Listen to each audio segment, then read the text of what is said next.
The Book of Abraham, a most remarkable book.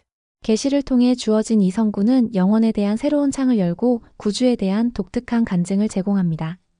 주님께서 후기에 회복되리라고 약속하신 귀중한 기록들 니파의전서 13장 39절 교리와 성약 9편 2절 엑다라 선지자 조셉 스미스를 통해 주어진 아브라함서는 계시된 경전의 보고에서 독특하고 값을 매길 수 없는 보석입니다.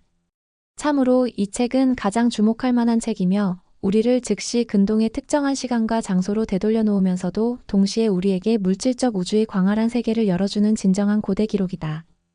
그것은 고대 이집트 문명의 역사적, 문화적 기원을 드러낼 수 있을 정도로 역동적이지만 아브라함서 1장 21에서 28절 참조 9절을 바꾸면 영혼에 대한 심오한 진리를 가르쳐 줍니다.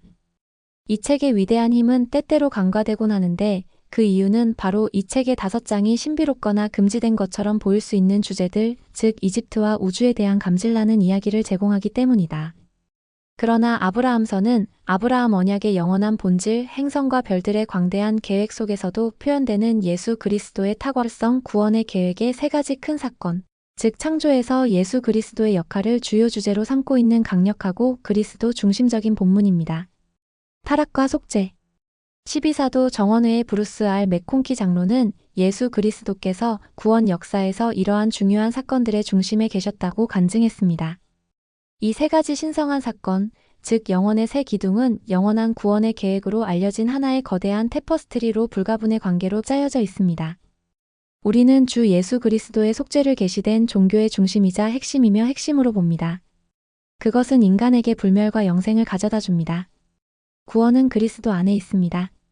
An ancient text restored. 아브라함서가 주목할 만한 이유 중 하나는 그것이 기적적인 방법으로 우리에게 주어졌기 때문입니다. 간략하게 들려주는 이 이야기를 통해 우리는 주님께서 그분의 목적을 이루기 위해 역사의 넓은 틀 안에서 어떻게 일하시는지를 볼 수 있습니다. 아브라함서 자체는 그 원문이 위대한 족장에 의해 쓰여진 1인칭 기록이라고 우리에게 말해줍니다. 고대인들 중 얼마나 많은 사람들에게 그 내용이나 주제가 알려졌는지는 알 수 없습니다. 그러나 우리는 그 안에 있는 정보가 사람의 지식에 감추어져 4,000년이요. Wilfred Woodruff's Journal, ed. Scott G. Kenny, 9 vols. 1983, 2155.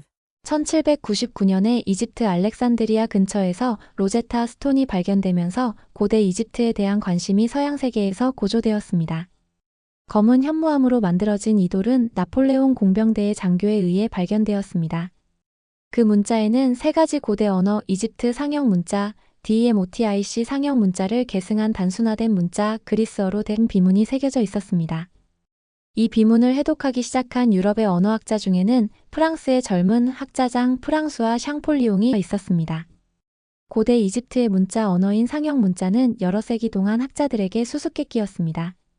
그리스어로 쓰여진 로제타 스톤의 마지막 비문에서 발견된 단서를 바탕으로 샹폴리오는 마침내 다른 2개의 비문을 해독할 수 있었습니다. 1822년에 그는 그의 연구 결과를 발표했고 이집트학의 과학이 탄생하여 학자들이 이집트의 가장 오래된 텍스트를 읽기 시작할 수 있게 했습니다. 로제타 스톤과 챔폴리온과 관련된 이러한 발전은 아브라함서의 출현에 의미심장한 방식으로 기여했습니다. 한 저술가가 말한 바와 같이 19세기 초의 이집트 고대 유물에 대한 세계적인 관심은 타오르는 불길로 부채질되었습니다. 얼마 지나지 않아 이집트는 과학 탐험대, 모험가, 행운의 군인, 지하 묘지와 고대 매장지를 훔치는 도둑들로 들끓게 되었습니다.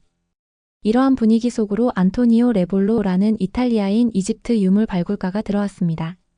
1835년에 쓰여진 올리버 카우드리의 기록에 따르면 레볼로와 그의 작업반은 한때 유명한 이집트 도시인 테베가 있던 곳 근처의 지하 묘지 중 한 곳에서 여러 구의 미이라를 발견했습니다.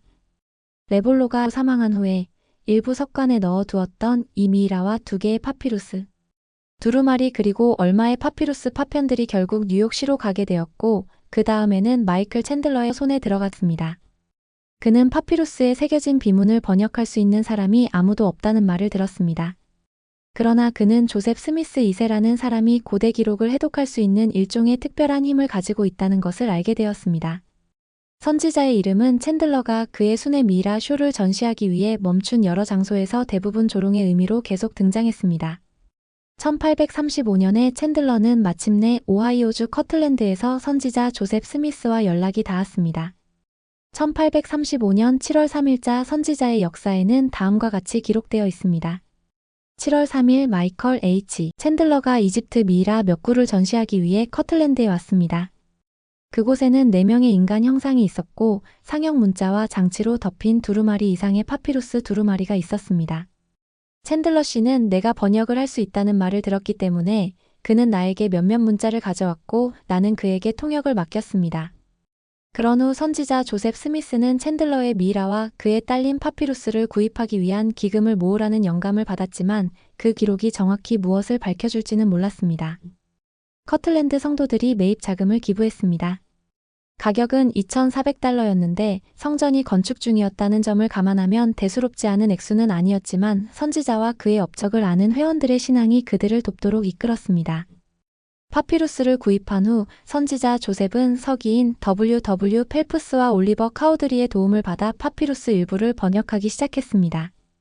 워렌 페리시는 나중에 부름을 받아 서기로 고용되었다. 선지자는 자신의 개인 역사에 이렇게 기록하였습니다. 저는 W.W. 펠프스와 올리버 카우드리를 서기로 하여 몇몇 문자나 상형 문자를 번역하기 시작했는데 두루마리 중 한 장에는 아브라함의 기록이 실려 있고 다른 한 권에는 애굽의 요셉의 기록이 들어있는 것을 발견하고 매우 기뻐했습니다.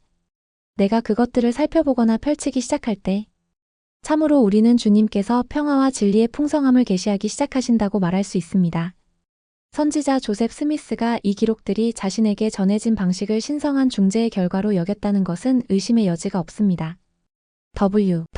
펠프스의 증언도 그에 못지않게 확실합니다. 하나님께서 그렇게 명령하셨기 때문에 이 미이라들과 기록물들이 교회로 들어오게 되었습니다. 이 일은 주님께서 아브라함서를 받아들이기 위해 그분의 교회와 세상을 준비시키신 후에야 일어났습니다.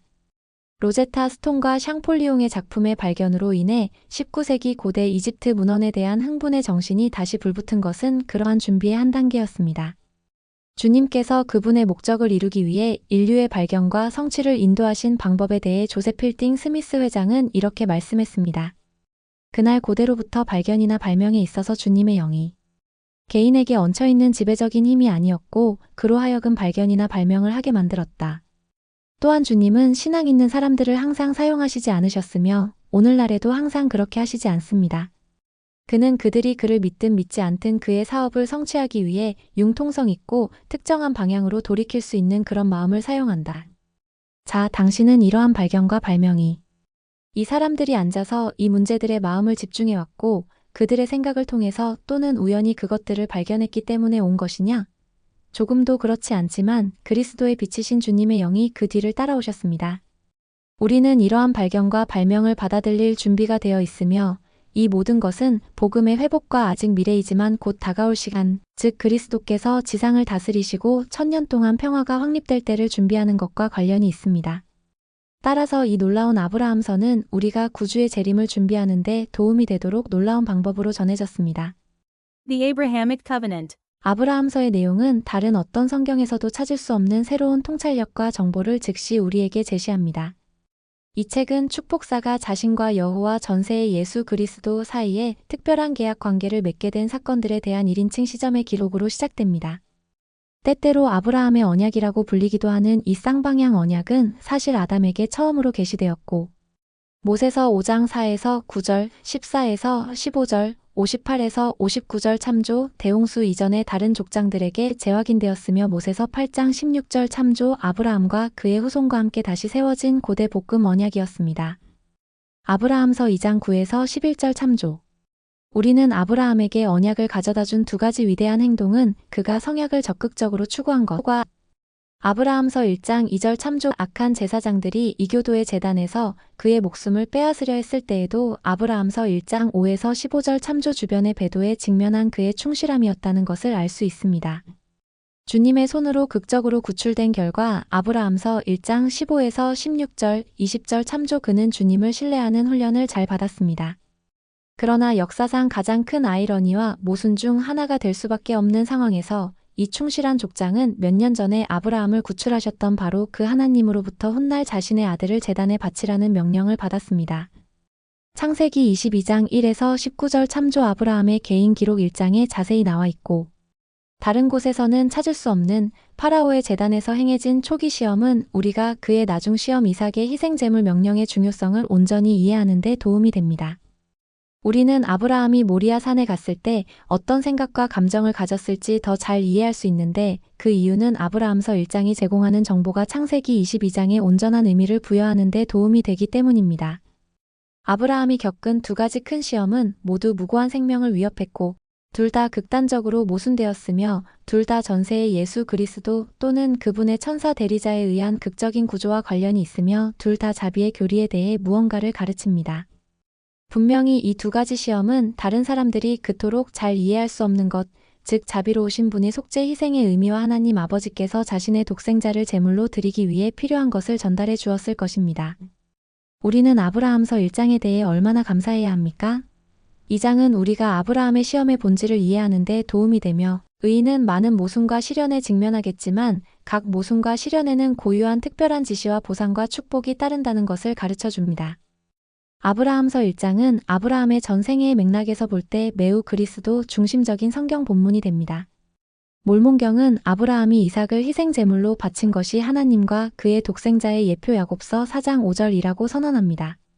이삭의 경험은 의심할 여지 없이 아브라함이 아버지의 관점에서 십자가 처형을 보는 데 도움이 되었습니다. 아마도 이것이 히브리서 11장 17에서 아브라함이 이미 이스마엘을 낳았음에도 불구하고 이삭을 아브라함의 독생자라고 언급하는 이유일 것이다.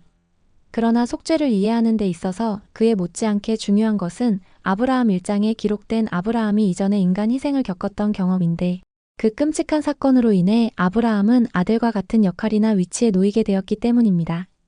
아버지와 아들의 관점에서 속죄 희생을 이해할 준비가 되어 있는 다른 필멸의 인간은 거의 없을 것입니다. 고대 복음 언약의 제거는 또한 아브라함에게 쌍방향 약속의 절반인 특별한 의무를 이행할 것을 요구했습니다. 아브라함서는 우리가 가지고 있는 다른 어떤 문서보다도 더 분명하게 아브라함의 성약, 즉 고대 복음 성약이 실제로는 선교 사업에 관한 것이었다는 것을 가르쳐 줍니다. 아브라함은 자신의 후손과 이웃에게 복음을 가르치기로 동의했습니다. 이것은 태초부터 맺어진 언약의 한 측면이었습니다. 노아에게 한 것 같이 너에게도 그러하리라. 그러나 너의 성역으로 말미암아 내 이름이 땅에 영원히 알려지리니 이는 내가 너의 하나님임이니라. 아브라함서 1장 19절. 아브라함이 신권 권능을 통해 복음을 가르치고 구원 의식을 집행하겠다고 동의했기 때문에 주님께서는 아브라함에게 그가 그의 후손에게 큰 축복이 될 것이며, 그들도 이 성역과 신권을 모든 민족에게 전하게 아브라함서 2장 9절 것이라고 말씀하셨다. 우리는 아브라함이 선교 사업에 대한 그의 약속에 충실하고 진실했다는 것을 알 수 있는데, 이는 그가 우리가 하란에서 얻은 물질과 영혼을 아브라함서 2장 15절 가지고 가나안 땅으로 이주하는 것에 대해 말하기 때문입니다. 여호와께서 아브라함에게 약속하신 언약에서 주님이 하신 부분은 아브라함서 2장에 주로 기록되어 있습니다. 제3 아브라함 2장 6절 참조, 후손 아브라함 2장 9절, 아브라함서 3장 14절, 신권 아브라함서 1장 18절, 아브라함서 2장 11절, 구원 아브라함서 2장 10절 참조, 기록의 보존 아브라함서 1장 31절 참조. 이 언약의 모든 면에서 기억해야 할 가장 중요한 것은 이 언약이 예수 그리스도의 중심을 두었다는 것입니다. 선지자 조셉 스미스는 이렇게 가르쳤습니다. 바울에 따르면 갈라디아서 3장 8절 참조 복음이 아브라함에게 전파되었다는 것을 주목하게 될 것입니다. 어쩌면 우리의 친구들은 그리스도께서 오시기 전에는 희생 제물을 드리는 것 외에는 어떤 의식도 없었다고 말할지도 모르며, 피의 희생의 법이 시행되고 있는 동안에는 복음이 시행될 수 없었다고 말할지도 모릅니다. 그러나 우리는 아브라함이 희생 제물을 바쳤고, 그럼에도 불구하고 복음이 그에게 전파되었다는 것을 기억할 것입니다. 희생 제물이 오직 마음을 그리스도께로 향하게 하기 위한 것이었다는 것을 우리는 유대인들에게 주신 예수의 놀라운 말씀에서 추론할 수 있습니다. 너희 조상 아브라함이 내 날을 보고 기뻐하며 보고 즐거워하더라. 요한 8장 56절, 갈라디아서 3장 19절에서 모세의 율법 또는 레위 율법은 범법 때문에 더해졌다고 다시 말합니다. 우리는 이 율법이 복음서에 추가되지 않았다면 무엇에 추가되었는가? 그것이 복음서에 추가되었다는 것은 명백해야 하는데, 왜냐하면 우리는 그들이 복음을 그들에게 전파했다는 것을 배우기 때문입니다. 이 몇 가지 사실로부터 우리는 주님께서 고대의 사람들에게 자신을 나타내시고 그분께 희생을 바치라고 명하실 때마다 그들이 신앙으로 그분의 재림의 때를 고대하고 그들의 죄사함을 위해 그 속죄의 권능에 의지할 수 있도록 하기 위해 이루어졌다는 결론을 내립니다. Jesus Christ in the universe. 신권의 일부로 아브라함은 또한 보존해야 할 특별한 축복사의 기록을 받았습니다. 이 기록에는 창조의 시작과 또한 조상들에게 알게 된 바와 같이 행성들과 별들에 대한 지식 아브라함서 1장 31절이 담겨 있었습니다. 아브라함은 자신의 기록에 지구의 창조와 우주의 구조에 관한 정보를 포함시켰습니다. 그중 일부는 의심할 여지 없이 그가 소유하고 있던 축복사의 문헌에서 나온 것인데 그는 그것을 전해주려고 노력하겠다고 말했습니다. 그러나 해의 영광과 달의 영광과 별의 영광들에 관한 중요한 정보는 우림과 둠밈을 통해 얻어졌는데 우림과 둠밈은 아브라함이 우르에 거주할 때 받은 계시의 도구였습니다. 끝없는 우주를 다스리는 가장 위대한 영역인 콜롭이라는 이름에 대한 아브라함서 3장 3에서 4절 참조 지식조차도 족장에게 계시되었는데 이는 성경 전체를 통틀어 독특한 공헌이었습니다. 천문학에 대한 이러한 지식은 매우 흥미롭지만 여기서 훨씬 더 중요한 문제는 왜 그 정보가 주어졌는가 하는 것일 수 있습니다. 이 계시는 아브라함에게 그리고 그의 기록을 읽게 될 모든 사람에게 예수 그리스도의 위대함, 즉 아버지의 광대한 왕국에 있는 다른 모든 존재와 사물에 비해 독생자의 외경스럽고 으뜸 가는 위치를 가르치는 데 도움이 되었습니다. 아브라함에게 맑은 밤에 어떤 필사자의 마음이라도 사로잡을 수 있는 것, 즉 창조의 별들의 참으로 신성한 장엄함을 설명하심으로써 하나님께서는 하늘을 깊이 생각하는 사람이 생각할 수 있는 것에 훨씬 더 큰 중요성, 즉 창조의 주님의 역할을 계속해서 가르치실 수 있었습니다. 아브라함은 한 행성이나 별이 다른 행성이나 별보다 더 크며 한 행성이나 별이 다른 행성이나 별보다 더 크듯이 한 영이나 별이 다스리는 위대한 자인 아브라함서 3장 19절, 24절 참조 예수 그리스도께 이르기 전까지는 다른 영보다 위대하다는 것을 배웠습니다. 콜롭의 특성을 예수 그리스도의 특성과 주에 깊게 비교해보면 콜롭은 구주의 심오한 상징이었으며 지금도 그러하다는 것을 알 수 있습니다. 몇 가지 예를 제공합니다. 콜롭이 큰 자 아브라함서 3장 3절인 것처럼 예수 그리스도도 스스로 계신 자 교리와 성약 29편 1절이시다. 콜롭이 첫 번째 창조물 팩시멀리 이 피그 1인 것처럼 예수 그리스도는 우리 아버지의 가장 중요한 창조물인 그분의 자녀들 중 첫 번째 창조물, 즉 처음 난 자 교리와 성약 93편 21절이십니다. 콜롭이 다른 별과 행성을 위한 빛의 근원인 것처럼 팩시멀리 이 피그 5. 예수 그리스도는 태양, 달, 별, 지구를 포함한 광대한 우주를 위한 빛의 근원이다. 교리와 성약 88편 5에서 13절 참으로 아브라함서는 물질적 우주의 설계에 기록된 예수 그리스도에 대한 독특한 간증을 보존하고 모든 것이 참으로 구주를 증거한다는 것을 못에서 6장 63절 참조 다시 강조하는 놀라운 본문입니다. 영혼을 확장시키는 이 지식으로 빛을 받고 강화된 아브라함은 우리처럼 존재 자체와 관련된 가장 고귀하고 가장 고상하며 중요한 진리를 이해할 수 있도록 더 잘 준비되었습니다. 그 진리는 하늘과 땅을 창조하고 그 위에 생명을 두고 이원대한 계획에서 예수 그리스도가 역할을 하는 이유입니다. Jesus Christ in the eternal plan. 아브라함은 구원의 계획의 중심 사건들이 모두 신성한 설계도에 따라 진행된다는 것을 배웠습니다. 그는 매우 개인적인 방법으로 시간을 거슬러 올라가서 아브라함서 3장 23절 참조 하나님 아버지께서 전세에서 준비하시는 일에서 예수 그리스도께서 어떤 역할을 하셨는지를 보여주고 구주께서 참으로 이 세상에 태어나시기 전에 하나님이셨음을 배웠습니다. 아브라함은 주 예수 그리스도께서 창조에서 취하신 지도자의 역할에 대해 다음과 같이 기록했습니다. 또 그들 중에 하나님과 같은 이가 섰는데 그가 자기와 함께 있던 자들에게 이르되 우리가 내려가리니 이는 거기에 공간이 있거늘 우리가 이 재료들을 취하여 우리가 땅을 만들고 그 위에 거하게 하리라. 아브라함서 3장 24절. 아브라함은 구원의 계획의 영원한 본질을 보았고 지구는 의도적으로 만물을 가르치고 시험하는 장소로 창조되었다고 배웠고 아브라함 3장 25절 풍성하고 영원한 상급 영광이 그들의 머리 위에 세세토록 더하여짐은 아버지의 계획에 충실한 자들을 위해 예비되어 있음을 배웠습니다. 아브라함 3장 26절 바로 이 점에서 아브라함의 기록은 전세에 대한 우리의 이해에 또 다른 특별한 기여를 하며 그렇지 않았다면 신약전서의 한 구절에서 찾을 수 있는 모호한 문구가 무엇인지를 명확히 해줍니다. 오직 아브라함과 유다만이 우리의 전세 상태를 첫째 지체 유다서 1장 6절, 아브라함서 3장 26절라고 말합니다. 그 한 구절에서 유다는 어떤 천사들이 그들의 첫째 지체를 지키지 않고 자기들의 처소를 떠나는 것에 대해 말합니다. 그러나 우리는 오직 아브라함에게서만 이 천사들이 사실 하나님의 면전 안에 있는 영의 자녀들이었고 그들이 떠난 거처는 하나님의 면전이었으며 그들이 하나님과 예수 그리스도보다 사탄을 따르기로 선택했기 때문에 떠났다는 것, 그리고 이 첫째 지체에서 하나님의 자녀들은 아버지의 면전에서 도덕적 선택 의지를 행사하며 독립적인 정체성으로 살았다는 것을 배웁니다. 아브라함서가 없었다면 전세의 구조, 사회성, 역사에 대한 기본적인 이해의 많은 부분이 사라졌을 것입니다. 오직 아브라함의 놀라운 기록만이 필멸의 삶의 시험 기간을 첫째 지체를 지킨 모든 사람에게 주어진 둘째 지체로 말합니다. 아브라함 3장 26절. 하나님 아버지의 구원의 계획의 종석은 속죄이며 속죄의 종석은 아들을 전세에서 집행자, 즉 계획의 모든 조건을 시행한 자, 즉 우리의 구주가 될 자로 선택하신 것입니다. 아브라함서에 따르면 구주를 선택한 것은 하나님 아버지의 계획을 성취하는 첫 번째 중요한 사건이었다. 이에 주께서 이르시되 내가 누구를 보내리이다. 이에 한 사람이 인자와 같이 대답하되 내가 여기 있사오니 나를 보내소서. 또 다른 사람이 대답하여 가로되 내가 여기 있사오니 나를 보내소서. 여호와께서 이르시되 내가 먼저 사람을 보내리라. 아브라함서 3장 27절. 선지자 조셉 스미스는 천국의 첫 번째 조직에 우리 모두가 참석하여 구주께서 선택되고 임명되시며 구원의 계획이 세워지는 것을 보았으며 우리는 그것을 승인했다고 가르쳤습니다. 아브라함의 기록은 이 필수적인 진리에 대해 우리가 가지고 있는 가장 오래된 성경 기록입니다. 아브라함서에는 땅과 하늘을 조직하고 형성하기 위한 하나님의 창조적 노력이 분명하게 표현되어 있습니다.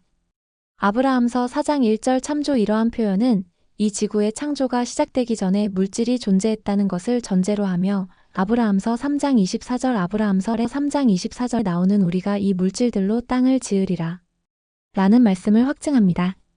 이와 같이 아브라함서에서 가르친 창조의 교리는 문자 그대로 무로부터의 창조라는 개념에 반대합니다. 이 단어는 또한 히브리어 성서의 창조 기록에 사용된 원래의 히브리어 동사바로와도 완벽하게 들어맞습니다. 이 히브리어 단어와 셈족 동족은 문자적으로 이미 존재하는 재료를 잘라서 형성하다, 모양을 만들다, 유행시키는 것을 의미합니다. 이와 관련하여 선지자 조셉 스미스는 이렇게 가르쳤습니다. 당신은 학식 있는 의사들에게 왜 세상이 무에서 유를 창조했다고 말하는지 묻습니다. 그들은 성경은 그분이 세상을 창조하셨다고 말하지 않습니까? 하고 대답할 것입니다. 그리고 그들은 창조라는 단어로부터 그것이 무에서 만들어졌음에 틀림없다고 추론합니다. 이제 창조라는 단어는 무에서 창조하는 것을 의미하지 않는 히브리어 단어 BAURAU에서 왔습니다. 그것은 조직하는 것을 의미합니다. 사람이 재료를 정리하고 배를 만드는 것과 같습니다. 아브라함서는 아담과 이브의 행동으로 타락이 일어나기 전 이 구체가 창조될 당시 우주에서 지구의 물리적 위치를 설명함으로써 우리의 이해에 또 다른 독특한 기여를 합니다. 다음 구절에서 시간에 대한 언급에 유의하십시오. 그러나 선악을 알게 하는 나무의 실과는 내가 먹지 말지니라. 이는 내가 그것을 먹는 때에 내가 정령 죽으리라. 이제 나 아브라함은 그것이 주의 시대 이후 곧 콜로베 시대 이후임을 보았노라. 이는 아직 하나님들이 아담에게 그의 계산을 정하지 아니하였음이니라. 아브라함서 5장 13절. 조셉 필딩 스미스 회장은 이 선구에서 주님께서 아브라함에게 아담이 범법 전에 콜로베 때에 복종하였다는 것을 계시하셨다고 말했습니다. 브리검 영 회장에 따르면 아브라함서 5장 13절 아브라함서 5장 13은 아담이 타락하기 전에 지구가 하나님의 보좌에 가까이 있었다는 의미이기도 합니다. 그러나 타락이 일어났을 때 지구는 문자 그대로 떨어졌거나 하나님의 물리적 임재에서 우리 태양계의 현재 위치로 이동했습니다. 아담의 타락의 모든 영향이 마침내 극복될 때 지구는 문자 그대로 하나님의 면전으로 다시 들어갈 것입니다. 다음은 영 회장의 말씀입니다. 지구가 틀을 이루고 존재하게 되었으며 인간이 그 위에 놓였을 때 지구는 하늘에 계신 우리 아버지의 보좌에 가까이 있었습니다. 그러나 인간이 타락했을 때 지구는 공간 속으로 떨어졌고 이 행성 체계 속에 그 거처를 차지하였습니다. 이것이 지구가 나온 영광이며 그것이 영화롭게 될 때 그것은 다시 아버지의 면전으로 돌아갈 것이며 그곳에 거할 것이며 제가 바라보고 있는 이 총명한 존재들이 그것에 합당하게 생활한다면 이 지상에 거할 것입니다. 지구를 포함한 모든 피조물이 아담의 타락의 결과를 극복하는 힘은 예수 그리스도의 속죄입니다. 교리와 성약 76편 40에서 43절 모세서 7장 48에서 62절 promises for our day. 우리에게는 아브라함서가 원래 형태로 된 긴 기록이었다고 믿을 만한 이유가 있습니다. 완성되면 이 책의 전문이 더 길어질 것이라고 했습니다. 올리버 카우드리는 그것을 담기 위해 필요한 책에 대해 이야기했습니다. 그러나 제5장을 끝낼 때쯤에는 우리가 가지고 있는 책이 다소 갑작스럽게 끝나는 것 같으며 그토록 짧은 시간에 그토록 많은 강력한 가르침과 놀라운 통찰을 제시한 후에도 우리는 더 많은 것을 갈망하게 됩니다. 한 학자는 선지자 조셉 스미스의 마지막 16개월이 그토록 혼란스럽지 않았더라면 그가 약속한 대로 우리에게 더 많은 것을 주었을 것이라고 썼습니다. 그러나 우리가 읽는 모든 사람은 기도하는 마음과 신앙의 눈과 맑은 정신을 가지고 이 가장 놀라운 기록에 대해 영원히 감사하게 될 것입니다. 고대인들이 그 주인공이지만 아브라함서는 우리 시대와 완전히 관련이 있습니다. 그것은 오늘날 우리가 예수 그리스도의 충만한 복음에 중심을 둔 신권 권능에서 얻는 영혼에 대한 소망이 고대 축복사와 가장들이 그들의 삶을 세웠던 토대와 동일한 토대였음을 보여줍니다. 아브라함은 그러므로 우리가 하란을 떠나 여르손길로 가나안 땅에 이르러 갈 때의 영원함이 우리의 덮개요 우리의 반석이요 우리의 구원이었느니라. 아브라함 2장 16절라고 말했습니다. 우리는 고대의 많은 성도들이 영원을 추구하는 일에서 성공을 거두었다는 것을 압니다. 예를 들어 아브라함과 이삭과 야곱은 약속대로 승형에 들어가 보좌에 앉았으며 천사가 아니요 신이라 교리와 성약 132편 37절 고합니다. 아브라함과 사라 그리고 그들의 후손에게 주어진 동일한 약속이 오늘날에도 유효합니까? 네, 그리고 그것은 우리에게 적용됩니다. 이 약속은 또한 너희의 것이니 이는 너희가 아브라함에게서 났으며 이 약속은 아브라함에게 주어진 것임이니라. 그러므로 너희는 가서 아브라함의 일을 행하라. 너희가 나의 율법 안으로 들어오라 그리하면 구원을 얻으리라. 교리와 성약 132편 31에서 32절.